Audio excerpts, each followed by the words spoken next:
Bom dia, presidente. Como é que estamos? Como Tudo é que vai bem? de pandemia?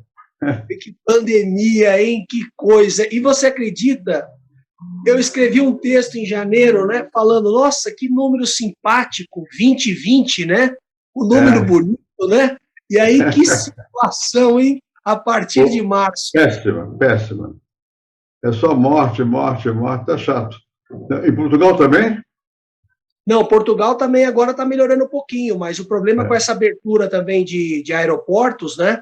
Você acaba trazendo o delta de outros lugares também e já é. está dando problema, né? E o pior é que esse micróbio gosta de velho, né? Velho mata, morre. Não, Esse mas é gordinho. o senhor está com 90 anos, mas está mais forte do que muito jovem por aí, e pela trajetória intelectual, pelos livros, É, pelo trabalho desenvolvido no Brasil. mas se o bichinho entrar, ele mata do mesmo jeito.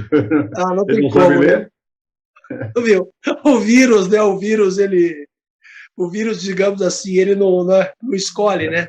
É, vem direto. Mas, enfim, vamos evitá-lo o quanto possível. Então, presidente, é uma parceria entre Portugal e Brasil, onde nós fazemos uma entrevista uma semana com personalidades de Portugal e na outra semana com personalidades do Brasil. E o senhor, com a mais absoluta certeza, tem um trabalho fantástico, né?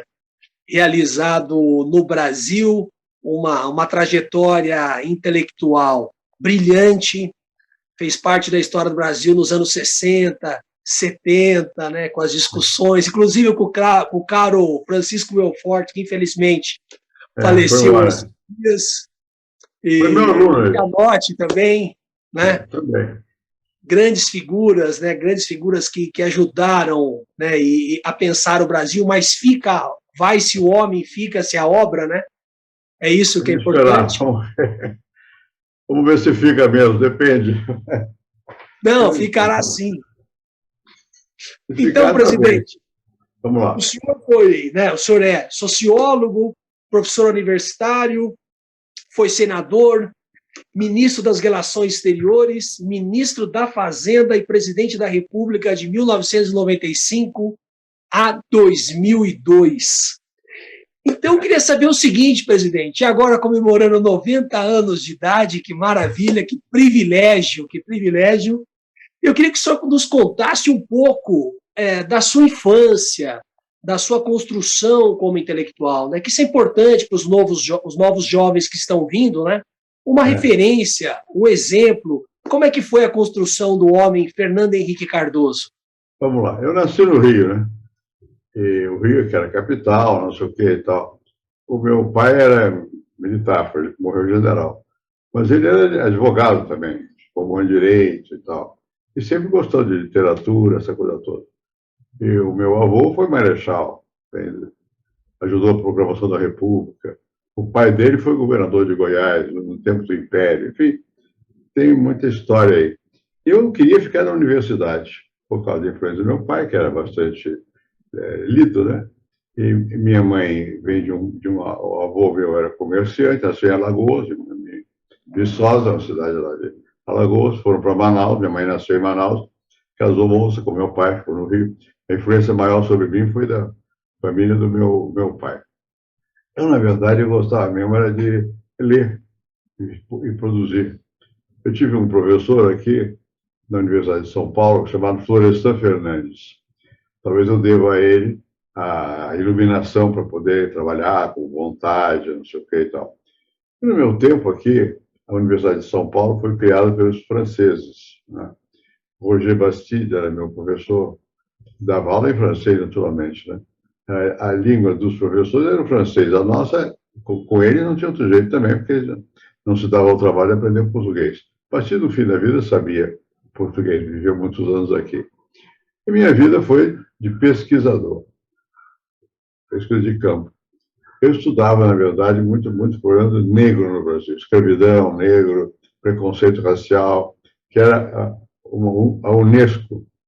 Havia o Paulo Carneiro, que era bem parente meu até, que foi representar o Brasil na Unesco, e através do Paulo, inventaram lá na Unesco que seria o Brasil o lugar para estudar o não preconceito. Bom, nós fomos ver a realidade, não era bem assim, havia muito preconceito no Brasil também e tal, era diferente do preconceito nos Estados Unidos, era outra forma de preconceito, mais disfarçado e tal, mas havia, né? Bom, eu queria estudar e fazer teses e não sei o quê. Trabalhei primeiro com o Roger Bastide, de quem foi auxiliar de ensino, se chamava. Era assistente dele. Depois o Florestan Fernandes ocupou, o Bastide voltou para a França, ocupou a cátedra e me designou primeiro assistente. Naquele tempo era muito hierarquizado, havia o primeiro, o segundo, às vezes o terceiro e os auxiliares de ensino. O primeiro era o substituto do professor. Aquilo para mim foi uma grande honra e um choque e tal e coisa. Eu não tinha pretensões nenhuma de me meter na vida política. Meu pai era militar, veio para São Paulo, transferido para São Paulo, depois se elegeu deputado federal por São Paulo. Eu só fui, para você ver como eu era desligado da vida política, eu fui à Câmara do Rio uma vez só, para ver meu pai lá, uma vez. Né? Ele foi deputado há vários anos. Fui uma vez. Eu queria fazer tese, e fui fazendo tese. Eu era moço, eu entrei na faculdade, eu tinha 17 anos, quando eu entrei na faculdade de filosofia. E logo em seguida fui convidado para ser professor de economia, na faculdade de economia, de história econômica. E fui lá. Fui por lá, depois eu voltei para a faculdade de filosofia para a sociologia. E meu objetivo não era de fazer vida pública, não. Era de publicar livro. E aí veio o golpe, 64, 1964. Claro que eu nem sabia o que eu era de família militar, nem coisa nenhuma. Meus pais, meus tios, alguns foram ministros da guerra, porque meu avô, meu primo meu foi ministro da guerra também. Ninguém sabia aqui em São Paulo. E nem eu vivia disso, eu vivia da vida acadêmica. E fui posto para fora como se eu fosse comunista. Não, nunca não era, mas como se fosse. Fui embora para o Chile. Bom, quer dizer, fui truncado de viver em São Paulo. No Chile eu trabalhei com o Raul Prebisch, que é um argentino e tal, era o chefe. E o outro chamava-se José Medina Echevarria, era um espanhol exilado, foi meu chefe imediato, eu gostava muito dele. E lá o que eu fiz? Eu procurei entender um pouco a América Latina. Eu conhecia a França e o Brasil. Aí a Europa e o Brasil, mais a França. E aí eu passei a visitar muito a América Latina, ver as diferenças, não sei o que e tal. E com um amigo meu chamado Enzo Faleto, que era meu ajudante do Medina Echevarria, como eu também, só que eu era mais graduado. Nós escrevemos um livro de dependência e desenvolvimento na América Latina. Bom, o que nós escrevemos ali? Porque nós vimos a situação, a variabilidade das situações. Eu vinha do Brasil, que já era industrializado. Conhecia pouco a Argentina, mas conhecia o Chile, que não era. E vi o México, Colômbia, Peru, não sei o quê. Nós procuramos mostrar que falar de sociedade dependente, que era a época, era a mania, não era suficiente. Que tipo de dependência? Produz a sociedade urbana, industrial? Não produz? É o campo que manda, não sei o quê. E fomos fazendo uma espécie de tipologia. Esse livrinho teve sorte, foi traduzido para alemão, inglês, francês, espanhol, não sei o quê. E esse livro serviu de entrada para o mundo, por assim dizer. Né? Eu já havia sido professor na França nessa época, mas não tinha ainda nenhum renome maior. E aí, com esse livro, passamos a ser reconhecidos. Esse livro foi escrito por mim e pelo Enzo Faleto. Faleto foi um chileno, onde já morreu. Era muito amigo meu e desorganizado, mas escrevia bem, rápido. Né?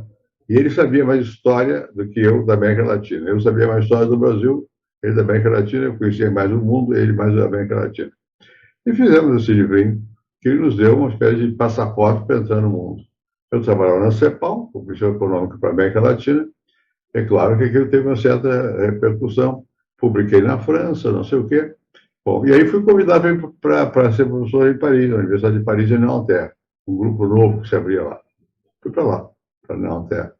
E lá teve um aluno meu chamado assim, Combandi, ficou famoso depois, fez a Revolução, Rouge, o Vermelho e tal. Bom, e lá eu fiquei amigo de muita gente. O Alain Touraine foi o professor, antes ele havia sido meu professor, o Michel Crozet, somos amigos até hoje dos dois. mais do terreno. Bom, então fiquei mais ligado ao mundo. Mais tarde fui para ser professor nos Estados Unidos, fui para a Califórnia, fui professor em Berkeley, em Princeton, enfim. Aí comecei a ter uma vida de intelectual. Como é que eu virei senador? Esse é outro assunto. Na verdade, o Montoro, que era governador de São Paulo, foi quem me botou como suplente dele. Ele ia ser eleito senador, não eu. Ele foi eleito senador. Eu era o suplente. Eu botava suplente de senador, mas não tinha, não existia. Inventaram a existência disso para eu poder ter vida pública. Até que o Montoro virou governador. Aí eu virei senador. Praticamente da academia fui para o Senado. Fui para o Senado, aliás, estranhei bastante, não era fácil. E fui colega do Roberto Campos lá, de várias pessoas que ficaram ilustres no Brasil. E eu me dei bem no Senado, porque a minha casa foi uma família antiga, tradicional e tal. O pessoal conversava muito, minha avó, meus tios avós, e todos eles foram importantes. Meu bisavô foi governador do Goiás, no Império e tal. Então, não era para mim uma coisa extraordinária lidar com políticos, né? E eu passei a lidar com eles com certa naturalidade. Eu lidava com os alunos. Bom, quando terminou esse negócio de Senado, eu fui eleito, reeleito, eu era suplente do Montoro. Depois do Montoro foi governador, eu fui eleito senador. Fiquei lá 12 anos no Senado. E eu deixei de ler, procurar acompanhar a vida acadêmica e tal. E quando terminou, eu fui para os Estados Unidos. Né? E eu fui para a França primeiro. Fui para a França e me disse a minha mulher, eu agora vou viver vida comum. Né? Então, não tinha nem automóvel. Tinha um cara lá que me emprestava os automóveis quando eu precisasse, não sei o que e tal. Andava de metrô para me educar, me reeducar. Quando você está na posição formal, de presidente, sei lá o quê, é muito complicado. Você tem muita gente que faz tudo para você, você não faz nada, você tenta fazer, não consegue, você tenta abrir uma porta, não consegue. Bom, eu passei a abrir porta, que é uma coisa mais normal, andar de ônibus em Paris, eu gostava, né? Aí fui indo e tal, e voltei à vida acadêmica, voltei a escrever livros, não sei o quê e tal. Claro, tem uma certa influência política também, mas, na verdade, eu passo o dia aqui meu escritório, minha casa, fico lendo, escrevendo, tenho uma fundação, criei uma fundação, é isso. Vida banal, vida de qualquer outro professor universitário, é isso. Uma vida intelectual, presidente, nunca é banal, né? Porque uma vida intelectual, o mundo intelectual, ele gera um prazer tão grande nas reflexões, nos pensamentos, para poder encontrar novos caminhos. É isso que eu queria perguntar para o senhor.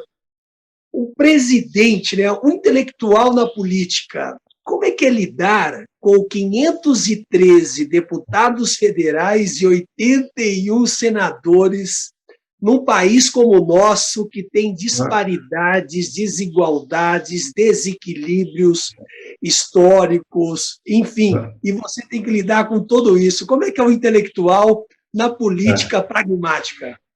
Meu pai foi deputado. Eu aprendi um pouco. Meu avô era político também, nunca foi representante, mas conspirou contra a monarquia, contra o pai dele, que era monárquico. Bom, então eu tinha uma certa noção dessas coisas, eu não tinha prática, eu tinha uma certa noção. Nunca me assustou o fato de ter galardões, não sei o quê, isso sempre foi habitual. Confesso que logo que eu cheguei no Senado, eu fiquei um pouco assustado, né? O pessoal era agressivo e tal, eu não sou agressivo, o pessoal era agressivo, tinha que aprender a falar de uma maneira mais dura, essa coisa toda. Mas não foi uma dificuldade muito grande por causa no fundo, você gostar ou não gostar de gente.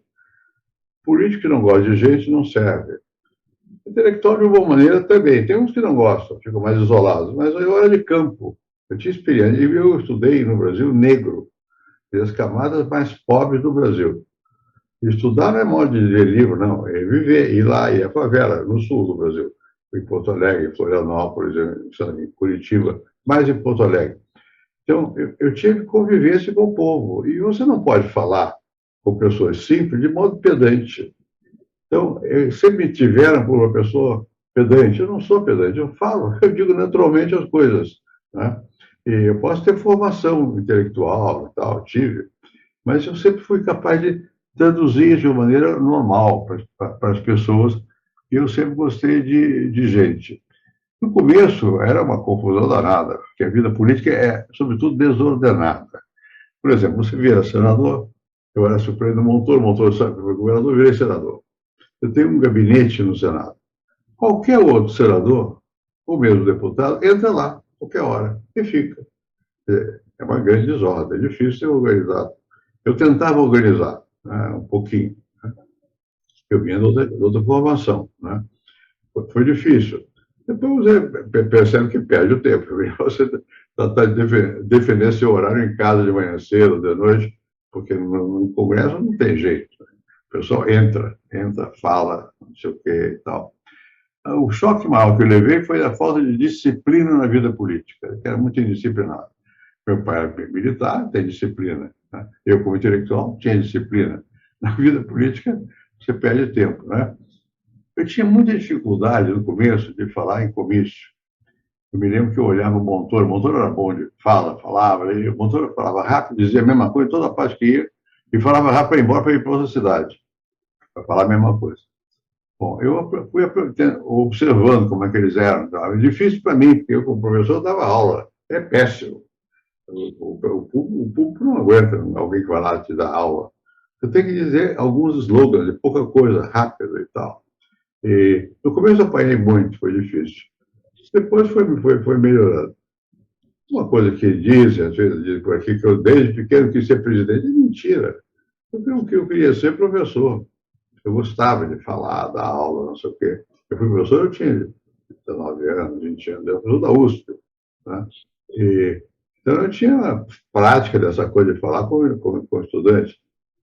Então, eu nunca imaginei de ter fazer o percurso que eu fiz, né? De político, não sei o quê e tal. Eu tinha uma vantagem sobre alguns dos meus companheiros, porque na minha família aprendi francês. Na época era de francês. Eu tinha Marthe Hélène Joséphine Missanguet, era o nome da Dona Marta, nós dizíamos, vendo a aula em casa. Né? Então, eu sabia francês. Eu tinha dificuldade com o inglês, aprendi. Cultura inglesa, aquela coisa para aprender inglês. Estudei alemão, não falo bem, mas estudei, tentei. Né?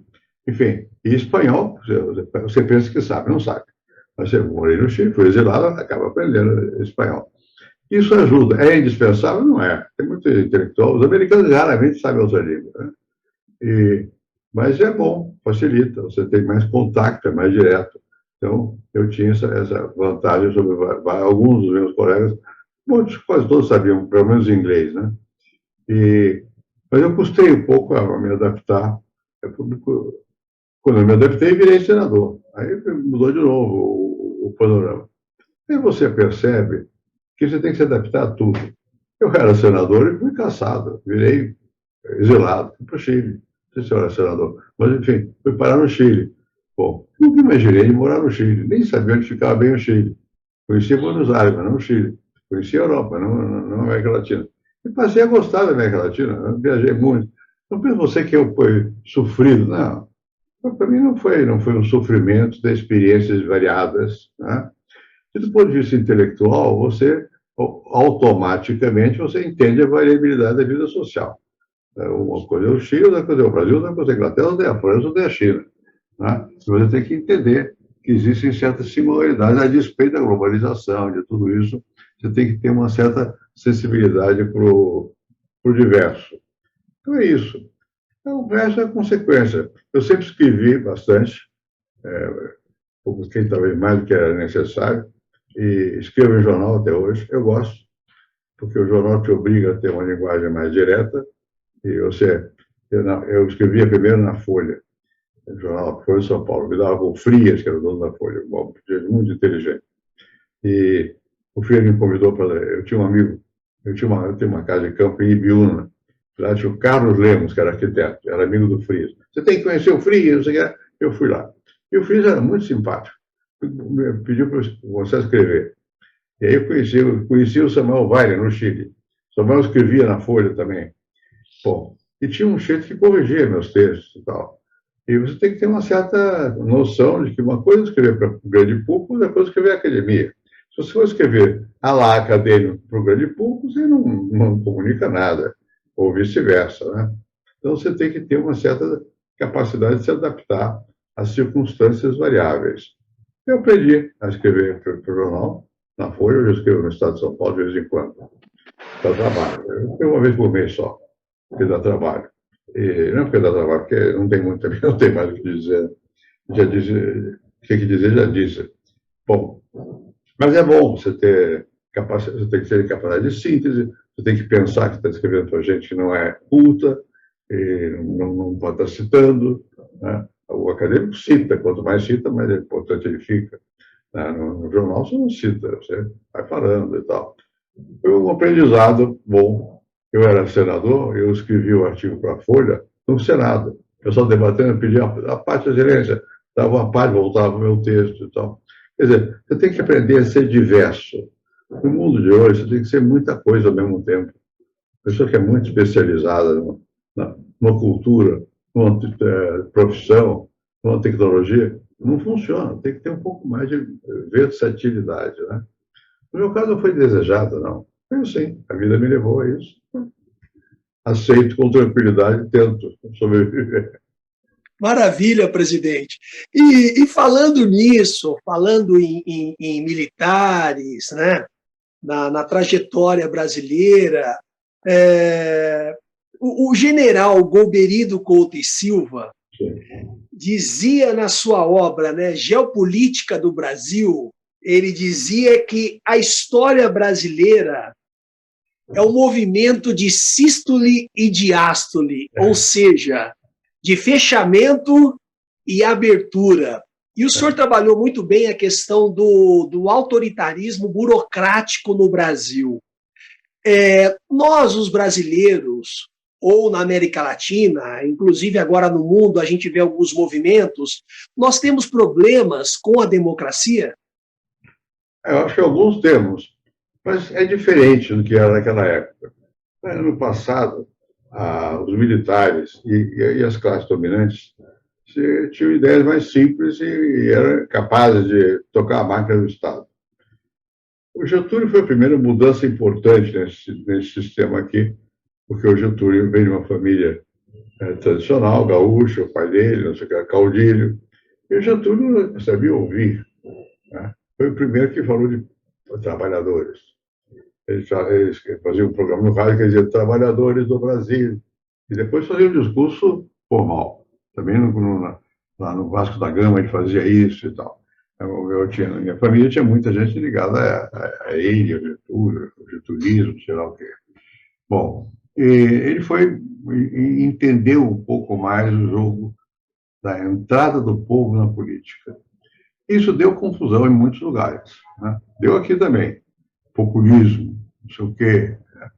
Bom, nós estamos passando por outra fase, porque a sociedade é mais diversificada, tem interesses particulares, mas negocia os interesses. Né? Não é como no populismo, que uma onda e você vai para lá, vai para cá. Aqui há mais capacidade de negociação. E gostemos ou não, a nossa sociedade se americanizou muito, no sentido político. Né? Os Estados Unidos tem 2 partidos importantes, mas nenhum deles pode impor nada, todos têm que conversar. Né? Aqui no Brasil tem muitos partidos, nenhum, mesmo que queira, não consegue. Aqui tem governo e oposição. Né? E mesmo assim tem que conversar. Então, eu acho que a sociedade contemporânea é bem diferente do que foi a sociedade dos anos 30, 40, até a redemocratização. E agora está passando por uma certa mudança. Mudança que é difícil as pessoas captarem, porque ficam se lembrando do período de pós-45. Não é mais. Você já tem muita gente, você tem que prestar atenção na questão do negro, a questão do índio, a questão das mulheres. São outros temas que estão aí. Né? E os políticos ainda estão um pouco pensando em ideias um pouco menos atualizadas. Né?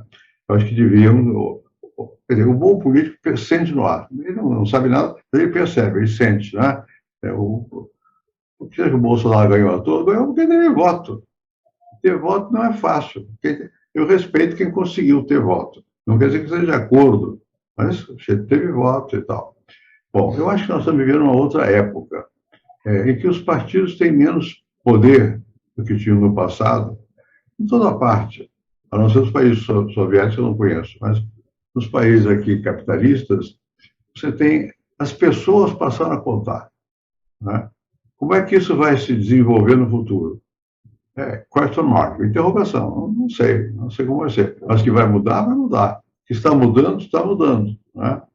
E você chega lá em cima, vira presidente. Bom, você não faz o que você quer, você faz o que é possível.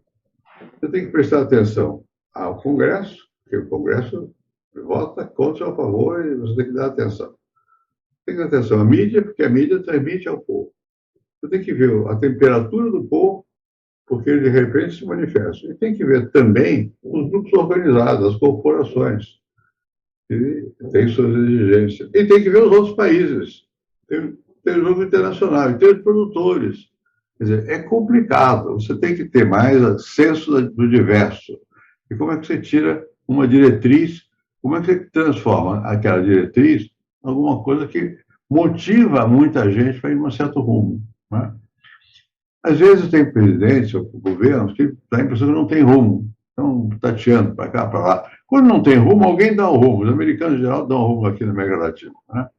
Não necessariamente, mas às vezes dão, né? Às vezes são partidos ligados a ideologias que não têm mais possibilidade de ser como eram, mais de esquerda. O próprio PT tem um pouco de ideologia, né? Pensa que dá o rumo, mas ele negocia. Hoje você tem que negociar com todas as partes, queira ou não queira. Porque as pessoas têm o telefone, tem essa coisa, essa praga que é a internet, você entra em ação e você não vê. De repente se forma uma onda grande. Então não é fácil governar. Às vezes eu sou até, talvez, mais paciente do que muitos amigos meus esperariam dos presidentes, dos governos. Por quê? Porque eu tenho experiência naquele negócio. Você não faz o que você quer, faz o que pode. Olha, quando pode. Tem que prestar atenção, tem que ser capaz. Esses vários fatores. Olhar a imprensa, olhar o movimento social, olhar o sindicato, olhar o Congresso, os partidos lutando. E o povo. O povo que não é nada disso. Quer comer, que tem emprego, que tem o que fazer. Então, não é fácil governar. E levar para algum caminho é muito difícil. Quando as pessoas se sentem que está faltando rumo, elas não sabem que está faltando rumo, mas se sentem mal, não se sentem seguras. Quando tem um rumo, você pode gostar do rumo ou não gostar do rumo. Aquilo leva a uma certa direção. Qual foi a vantagem dos partidos de esquerda na Europa, os comunistas? Porque eles deram rumo. Eu não estava de acordo com o rumo, eles davam o rumo. O povo quer ter alguma... ver o que vai ser do meu neto, meu filho, não sei o quê. São necessidades simples que vão se redefinindo no tempo e quem tiver sensibilidade política tem que entender o momento. Você não tem que ser uma coisa fixa. E também não adianta dar lição para o outro. Não adianta, porque não aprende, não que você queira. E se aprender, aprende errado, você fica defasado. Tem que ter uma certa humildade. E, presidente, falando, tem um pensador que hoje em dia é excomungado, né, por pessoas que não leram, não estudaram, que é o Marx, né? O Marx Manifesto tem uma passagenzinha pequena que eu acho que, não que reduz, né, mas amplifica a nossa visão e a extensão da realidade, que ele diz o seguinte: a sociedade burguesa só pode existir revolucionando de forma permanente e constante os instrumentos de produção, as relações de produção e toda a sociedade. Ou seja, está tudo aí. Por quê? Como é que está o Brasil? Porque assim, você tem que ter um investimento em pesquisa, ciência e tecnologia para fazer frente ao mundo, né? E o mundo não está parado, a União Europeia não está parado, a China não está parada, os Estados Unidos não está parado. Aonde que o Brasil se insere dentro desse capital contemporâneo no século XXI? Como é que a gente se encontra dentro disso? Você começou com o Marx, né? Tá bem, vamos lá. Eu li o Marx, li toda a história crítica da Bavaria, todo o Capital. Eu li em grupo, nós tínhamos um grupo que foi chamado Seminário do Marx. Não éramos necessariamente adeptos da doutrina marxista. Mas o Marx tinha essa ideia, ele achava que as pessoas tinham que ter uma noção e tal. Só que ele tinha também uma visão de que havia uma classe que era redentora, que era a classe trabalhadora. Isso pereceu, digamos. Você tem hoje, todas as pessoas querem participar. Né? E o Marx sabia também que o desenvolvimento científico e tecnológico é muito importante, porque revoluciona. Você queira ou não queira, as coisas revolucionam. Eu acho que os nossos políticos do Brasil de hoje, vou fazer alguma injustiça, nem todos, naturalmente, acham que não dão tanta importância àquilo que é importante. O que é importante? É o crescimento da economia baseado na revolução tecnológica contínua. É difícil, tá? É contínua. Você pensa que está up-to-date, está informado, não está. Isso muda toda hora, né? Eu fui professor nos Estados Unidos, em Berkeley, e fui em Princeton também. Bom, grande universidade e tal. Lá, eu me lembro que lá, no começo da robótica, em Berkeley, eu ia lá, eu tinha um amigo chileno que trabalhava lá. Bom, ele nem tinha ideia do que estavam fazendo, estavam revolucionando o mundo, não tinha ideia. Né? Estavam simplesmente fazendo. Tinha uma máquina que falava, um computador. Você perguntava a ela, não memória, a certa altura, que ela respondia, estava irritada e tal. Bom, isso é um pouco assim, quer dizer, o nosso mundo é tecnológico. Goste, não goste, é outra questão. Ele é tecnológico e vai ser sempre de transformação. Transformação não quer dizer que você vai subir junto com uma nova forma de produzir. Pode ser que sim, pode ser que não, mas vai haver. Né? Nós vivemos uma época que você tem a ciência coordena muito. Coordena tudo? Não. Não coordena tudo. Tem momentos que a vida se impõe, a política se impõe.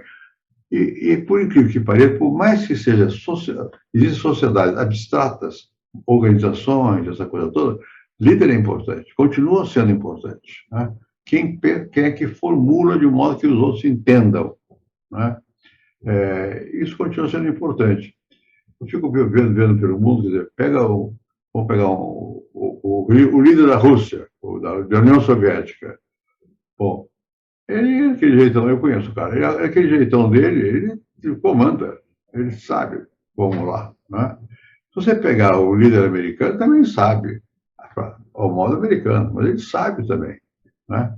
Se você. O grande problema, quando se tem problema no mundo político, é da incapacidade do líder de expressar um sentimento compartilhado. E, mais que um sentimento, levar a uma ação que faça você se sentir partícipe daquele processo. O Brasil se sente hoje um pouco fora do mundo. Está errado. Nós somos parte dele. E ninguém vai ser fora do mundo mais. Né? Nós vamos ter que competir dentro desse mundo. Olha, nós temos uma grande vantagem. Nós não temos guerra.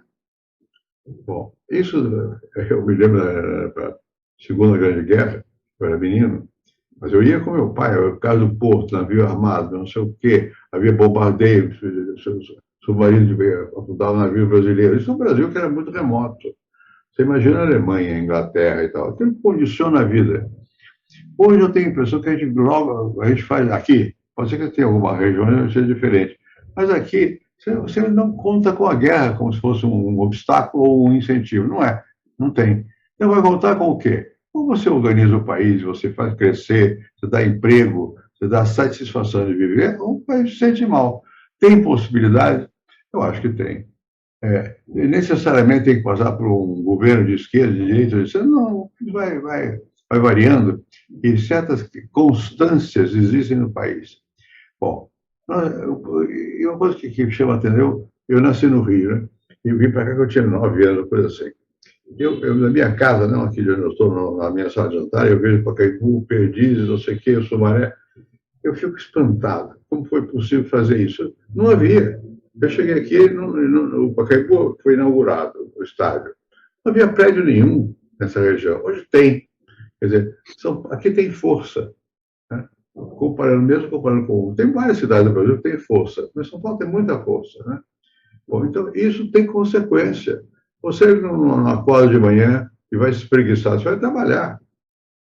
Senão você está perdido. Você tem que trabalhar. Né? aspas, americanizamos, capitalizamos. O mundo hoje tem empresa, né? E a empresa é a fonte de riqueza, de trabalho e de tecnologia também, né? A universidade é cada vez mais ligada à empresa, né? E cada vez mais vira uma universidade que tem uma orientação tecnológica, procura ter uma capacitação e tal. No meu tempo, eu fui aluno dos professores franceses da USP, alguns, né? De economia, Paul Igon, de sociologia, Roger Bastille, assim, política também. Bom, e hoje não é mais assim, hoje tem, mas nós temos muito mais gente competente aqui, né? Conseguimos criar uma camada com certa competência. Claro, o mundo é mais interligado, você tem que ter, não pode ficar isolado, vai lá, vem cá, mas é uma coisa mais natural. No meu tempo, ir para a Europa implicava em você parar na África. Entendeu? Parava na África, para depois tomar o avião e ir para a Europa. Hoje você vai direto em 8, 9 horas, né? E quanta gente vai e vem? Muita gente, né? Eu tenho vários netos, até bisnetos. Bom, todos estudaram fora do Brasil, aqui fora. E falam outra língua, mas para eles é mais normal, né? Conversar em outra língua, né? Eu falo, mas eu não me sinto, depende, muito à vontade, dependendo da língua, eu não me sinto à vontade. O mundo se globalizou, como se diz hoje. E se nós não formos capazes de entrar nessa globalização, nós vamos ficar para trás, né? E nós temos um problema que o Brasil é grande e rico de terra, agricultura, não sei o quê. Isso pode levar à ideia de que você pode ficar isolado. Não pode mais. Ninguém vai viver isolado. Eu acho que os chineses sabem disso, os russos souberam disso, descobriram que você hoje tem que ter intercâmbio, tem que ter contato. Isso é bom, é mal? Não sei, é assim. Nós vivemos uma era, que é uma era de intercâmbio, uma era que você não pode ter a pretensão de ter o monopólio de nada, muito menos do saber, né? O saber é feito em várias partes, né? Tem lugares mais atrasados, mais avançados. Vai à África, por exemplo. Eu conheço pouco a África, mas eu conheço.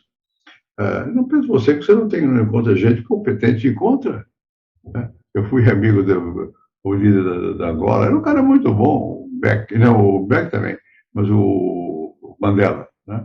Uma vez eu estava lá na África com ele, em Angola, e ele foi fazer um comício. Ele falou bem para burro, falou coisa simples, mas ele sabia tocar nos corações africanos e tinha lido bastante e tal. Enfim, você tem que aprender a respeitar a diversidade e saber que não é fácil. E o Brasil precisa saber disso também. Se nós quisermos ser gente no futuro, temos que nos preparar, né? Porque os outros estão se preparando, e vamos se preparar. Quer dizer, e preparar não é se fechar, é se abrir. Os chineses começaram a se abrir, perceberam que chegou o momento que querem exercer predomínio no mundo, como é que vai exercer? Eles são competentes, eles descobrem coisas, fazem. A China sempre foi bastante criativa, continua sendo, mas se ficar isolado, perde. Então nós temos que viver globalmente, não tem outro jeito. Presidente, o que tem sido objeto das minhas reflexões é o ser humano. E o ser humano, ele tem um fundamento que é a criança, é a família. Portanto, é a partir daí que nós vamos construir esse ser que vai se apropriar do futuro para a construção do país que nós queremos perante o mundo e se articulando, interligando, fazendo negócios com o mundo. E, nesse sentido, a diplomacia do senhor teve os melhores quadros, né? Pessoas geniais, né? Os melhores. Aí eu diria o seguinte, por que a gente não faz essa revolução no ensino fundamental, escola em tempo integral, para a gente dar esse salto qualitativo em 20 anos? Por que ainda persiste esse gargalo? Falta dinheiro? Não, dinheiro não, que falta é vontade mesmo, falta conhecimento. Veja o seguinte, eu me casei com 21 anos. Quando meu filho mais velho é um velho, tem 67 anos. Se eu disser isso, ele é um casagado, eu dizer que ele é velho. Mas tem 67 anos. Bem, ou mais, nem sei. Bom, eu brincava com ele como se eu fosse criança. Eu brincava no chão, não sei o que e tal. Porque eu não tinha muita noção da diferença entre pai e filho, eu era muito jovem e tal. E eu acho que é muito importante você tomar a sério as crianças, lidar com elas como se fossem pessoas que são, né? E não infantilizá-las, né? Eu me lembro que na casa da minha avó, cujo marido era importante, era marechal e tal, e a minha avó, lá no almoço, era um quebra-pau tremendo. Os filhos, né? Que todo mundo opinava, não sei o quê, tinha opinião. Isso se manteve na casa do meu pai. Nós tínhamos opinião. Hoje, você tem muitas famílias que tratam a criança como se fosse outro ser. Não é. Tem que treiná-las e tem que aprender com elas também. Tem que ter uma certa. E aprender uma expressão. Tem que conviver com elas. Né? Você aprende no convívio. Eu acho que as crianças são muito importantes. Né? Se você for ver, eu dou uma certa atenção, certa, que eu não tenho às vezes tempo, mas aos meus netos e até bisnetos. Né? Eu procuro conversar, sentir, porque eles sabem mais que eu em muita coisa. Pode não saber das minhas coisas, porque não sabe o passado, não sabe sociologia, que é ser útil, mas sabem o que é importante, né? Passa a viver. Eu acho que é muito importante você dar a atenção aos jovens, às crianças e aos jovens. Vou te dar um exemplo concreto. Eu tenho uma fundação aí. Bom, depois deixei a presidência, fazer o quê? Vou guardar papel, não sei o quê e tal. Mas para não ficar só nisso, eu recebo jovens. E eu tenho prazer nisso. Eu recebo dois tipos de jovens. Uns ricos. Os ricos pagam. E os pobres. Os pobres não pagam nada, porque não tem escola pública. Bom, é curioso ver, eu comparo um pouco, porque as experiências não são as mesmas, mas as angústias são as mesmas. O que eu vou fazer da minha vida? Como é que eu vou me inserir no mundo? Né? E isso me rejuvenesce. Você ter contato com gente mais jovem. Gente que, se você tiver só contato com os seus, é complicado. Eu estava lendo hoje, por acaso, no jornal aí, um negócio sobre a academia eu sou da academia de letras, né? Eu vou raramente lá. Eu gosto até, não é que não tem nada contra e tal. Mas é velho, né? Quer dizer, já quem está lá já fez. Né? E o importante é quem está em status nascendi, está produzindo. O jovem está produzindo, vai ter que produzir. E você tem que aprender o que é hoje o mundo. Você não aprende com os mais velhos só, não. Com eles também. Mas aprende com os mais moços. Você tem que se abrir ao mundo. No fundo é isso. O que é você viver? É você ter relação. Se você não se relacionar com os demais, eu cheguei a uma idade em que os meus amigos começam a morrer. Isso é chato. Começam a morrer. Eu perdi 2 ou 3 essa semana. O Efó, o Janote e o Leôncio. Professores todos, são meus alunos, alguns. Bom, isso é chato. Mas é natural. Então você tem que, se você for se conformar, tem que se conformar. Mas tem que viver com os mais jovens, que vão durar mais tempo aí. E tem outras inquietações diferentes das nossas, das minhas. Né? Eu acho que isso é importante. No momento que você diz, está tudo bem, você está mal, você morreu. Tem que estar com dúvida. Algo você tem dúvida. Eu gostava muito de pintura antigamente. Até hoje eu gosto de olhar, ver e tal. Nunca fui sempre errado nessa coisa de pintar, mas sempre gostei de ver. E eu me lembro que eu estava na Espanha, acho que era com o João Moreira Salles, não tenho certeza. Visitando o museu, ele me perguntou uma coisa qualquer, eu tive que pensar sobre o que ele me perguntou. Por que o cara fez aquele tipo de quadro? Né? Por que você pega o modernismo todo? Por que inventaram? Inventaram. É uma nova expressão de sensibilidade. Você tem que entender essas novas expressões de sensibilidade. No começo é difícil, você nem percebe. Custa, né? Depois você descobre que eles também têm problemas, também estão resolvendo seus problemas. Tem que tentar acompanhar as gerações. Se você não tenta, quando você pensa que já sabe tudo, morreu. Não tem mais dúvida. Viver é ter dúvida. Né? Acho que é o Descartes que dizia isso, né? Eu duvido, logo eu existo. Você tem razão. Eu duvido, logo eu existo. Eu não duvido, eu morri. Você pode estar vivo, mas você não duvida, você sabe, tá bom, vai ficando com o seu saber. Eu não sei. Você tem que tentar, tem que experimentar, tem que ver. Então, acho que é uma certa curiosidade. Para mim, a coisa que é mais importante na vida não é a inteligência, é a curiosidade. Eu fui um tempo, várias vezes, no Instituto de Estudo Avançado de Princeton. que é um lugar que põe velhos famosos, vão para lá. Tem os sem tenure, ficam permanentemente lá, outros ficam por um tempo. Eu ficava por um ano. E, bom, e lá geralmente tem físicos e matemáticos. Poucos historiadores, tinha o Hirschman, que era meu amigo, era historiador e tal, economista. Bom, eu ficava observando o que eles faziam. Eles tinham dúvidas o tempo todo. Havia um chamado Bolsa, que era professor de Harvard, e era um cara muito interessante. Havia vários, muito interessantes. Havia um inglês, que era historiador, e o Hirschman também. Enfim, e havia físicos. Eu não entendia nada que eles falavam. Eu ia assistir, às vezes, às discussões. Eu assistia para quê? Para ver a dúvida, para ver que eles estão brigando lá. Né? São sábios, mas sábio briga.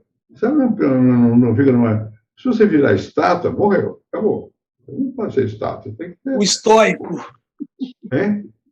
O estoico, né? Virar um estoico. É isso, né? Não pode ser estátua. Viu? Aceitou ser estátua, acabou. Né? Eu espero não aceitar nunca. É difícil. É difícil. Quando eu vou falar com os alunos lá que eu vou viver, eles não sabem chamar devia me tratar por excelência, se for o caso, vai ser muito formal. Não sabem chamar nem de senhor. Eu chamo de você. É melhor você chamar de você e não errar o verbo do que chamar de senhor e errar o verbo. Né? Chame de você. Eu não ligo para esse negócio. Né? E no Brasil, cada vez mais é you, você. Né? Bom, mas, enfim, eu acho que a gente tem que ter uma certa abertura de alma para poder acompanhar. Acompanhar, não é fazer. Quem vai fazer não sou eu, são vocês, a geração que vem por aí. Você tem que saber o que está, para onde é que está passando o negócio. Né? Para tentar saber. Saber mesmo não sabe, mas tenta. Presidente, o senhor teve uma relação muito próxima com Portugal, né? O senhor teve uma relação muito próxima e muito boa com Portugal, com os nossos irmãos de Portugal. O que o senhor lembra dessa época no seu governo? Bom, veja o seguinte, eu tenho um bisavô que era português, no século XIX, né? Não é por isso, não. Eu sempre conheço mais franceses do que portugueses, espanhóis do que portugueses, mas eu sempre tive muita admiração por Portugal.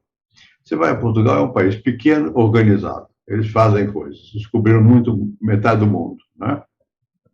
E eu conheço o atual presidente, esteve aqui recentemente, jantou aqui em casa, jantei com ele, não sei o quê. Eu gosto deles. O Mário Soares era meu amigo.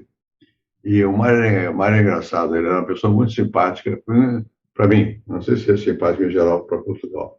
Eu fiz campanha, ele foi candidato à presidência da República, eu fui lá. Para nada, porque ninguém me conhece em Portugal. Era ele que tinha força e tal, mas enfim, por gentileza eu fui lá. Eu vou 2 vezes por ano a Portugal, porque eu sou membro da Fundação Champalimau. É uma fundação que tem um hospital. É uma boa fundação. A presidente se chama Leonor Beleza, uma senhora. É uma família Champalimau, que ficou bastante rica, que doou dinheiro para fazer esse hospital lá. Eu vou com prazer. Por quê? Porque, primeiro, os portugueses são educadíssimos. Né? Os que estão lá no conselho são geralmente professores ou pessoas ricas, não sei o quê, mais professores do que pessoas ricas. E eles são cerimoniosos. Nós não somos, né? Eles são mais cerimoniosos, estão menos agora, mas mais cerimoniosos. Mas eles conseguiram fazer coisas. Eu admiro os povos que realizam. Os portugueses, sendo como são um país pequeno, pegaram a África, pegaram a América Latina e até a Ásia, e fizeram colônias, não sei o quê, criar o mundo que o português criou. Inventaram um mundo. Né? Então, eu tenho muita admiração por Portugal. A minha educação não foi em Portugal, foi na França, sabe? Minha formação é mais francesa, e Portugal foi nos Estados Unidos. Né? Mais na França do que nos outros países, nos Estados Unidos depois. Em Portugal, mas eu tenho muita admiração pelos portugueses, porque eles têm um jeito de ser muito direto. Né?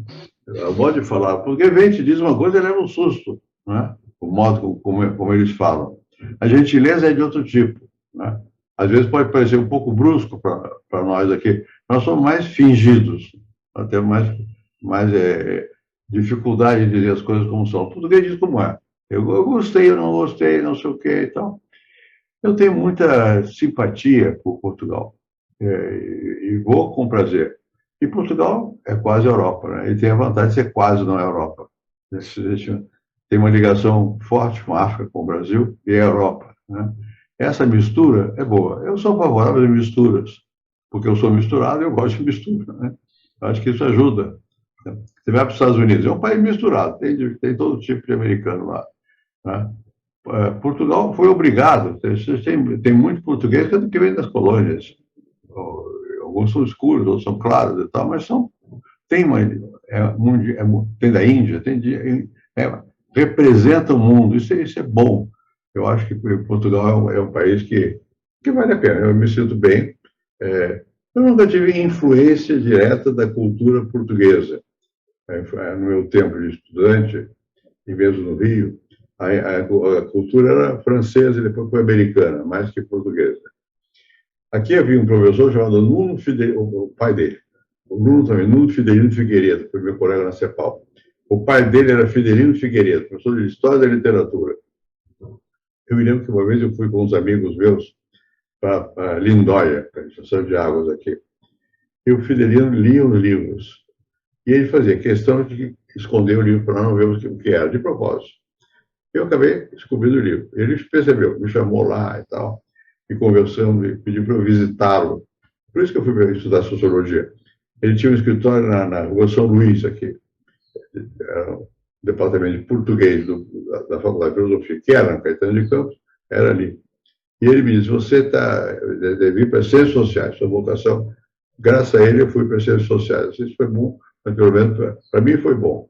E, enfim, essa coisa de Portugal eu sempre tive um pouco de admiração, talvez por causa do meu bisavô português, que eu não conheci, era do século XIX, não conheci, mas a minha avó era carioca, mas falava com um sotaque levemente aportuguesado, né? Quando cheguei a São Paulo, era levemente italianizado, né? Até hoje, ele não percebe, mas fala um pouco mais a lá italiano, né? Enfim, eu sempre tive bastante abertura para o diferente, né? Eu acho que cada um é de um jeito, tem gente que vive só no seu e vive bem, né? Eu preciso da diversidade para me sentir mais em casa. Porque afinal de contas, né, estar vivo ainda continua sendo um grande mistério, né? Um mistério fantástico. Para sempre. E a gente convivendo com as diferenças, né, a vida fica muito mais bela e muito mais dinâmica, porque você aprende muito mais, né? Muito mais nesse tempo muito curto de existência, né? E pode ser muito proveitoso e deixar várias obras, né? Como o senhor deixou e na presidência da República, porque eu acho que o problema do Brasil é que a política ficou... Eu sei que o tempo da política é diferente do tempo intelectual, do campo intelectual, mas esse pragmatismo muito objetivo da política está fazendo que a gente perca a visão de médio e longo prazo, para onde o Brasil tem que ir. Isso passa pela educação, passa pela cultura, passa pela pesquisa, pela ciência, pela tecnologia, para a economia crescer, porque senão a gente vai produzir violência, marginalidade, desigualdade, e isso que a gente está vendo por aí, né? Eu, no meu governo, eu fiz uma mistura grande de políticos com universitários. Paulo Renato era professor de educação, era universitário. O Serra, planejamento, era universitário. O Malan é universitário. E por aí vai. Tinha vários que eram de universidade. Clóvis Carvalho também. Então, de universidade. E, ao mesmo tempo, você tem que ter gente que entenda de negócio e da política, né? Mas eu acho que é importante que os universitários eles tenham uma visão mais global, mais destacada do interesse, né? E ajuda você ninguém governa sem prestar atenção aos interesses, claro. Mas não basta isso, tem que ter uma visão do Brasil. O que você quer fazer com esse país? Tem experiência de outro país? Viveu em outro país? Isso é importante. Tem uma noção concreta de como é que as coisas... Por que melhoraram, não sei o quê. Eu acho que é bom você ter diversidade também no governo, né? Você pega só... Aí eu tinha militares também. Meu pai era militar. Eu não tenho preconceito contra militar. Não tenho. Não posso ser. Né? O chefe do gabinete militar não é meu parente, não, chamava-se Cardoso. Eu conhecia até o pai dele, Maurício Cardoso, o general Cardoso. É um cara fantástico, ajudou muito e tal. O ministro da Guerra também, eu tive um que era muito bom. Enfim, e militares tem que saber tratar também, né? Primeiro tem que dizer o que você acha, com clareza para eles entenderem, né? E sentirem, e obedecem, a menos que você... Militar não gosta de desordem. O Brasil é meio desorganizado. O político é mais faz a ponte, né? Tem que fazer uma certa ponte. Eu não tive problemas maiores, não. E uma vez eu tive que mandar prender era general, acho. Foi complicado, mas eu prendi. Né? E o outro eu mandei para o exterior. Enfim, você tem que saber lidar com eles e sempre dar-lhes a dignidade que eles têm.